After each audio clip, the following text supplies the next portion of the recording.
सुन रहे हैं एजी एंटरटेनमेंट की धमाकेदार प्रस्तुति। विमल की शादी हो रहा है,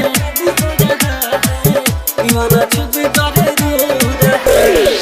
लागता बारात दुआरा बाजता डीजे देहिया के कपड़ा सारा लोरावा से भीजे लागता बारात दुआरा बाजता डीजे देहिया के कपड़ा सारा लोरावा से भीजे खाकी बरतिया हाथ को धो रहा है। हिमाल के साथ हो रहा है, दीवाना चुप कर रो रहा है। हिमाल के साथ हो रहा है, दीवाना चुप कर रो रहा है। Mix by AG recording studio.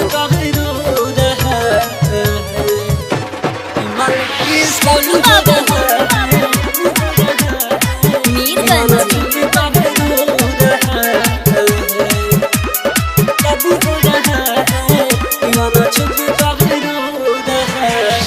नहिया के डोरी गोरी बान्हल हो तोड़ के चल जइहे जान हमारा के छोड़ के हमारा के छोड़।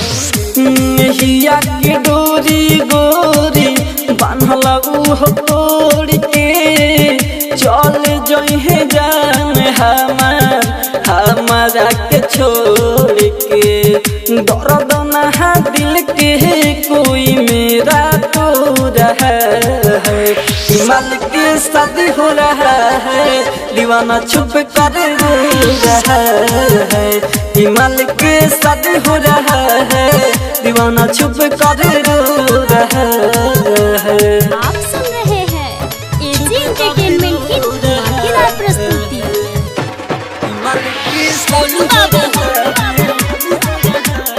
मीरगंज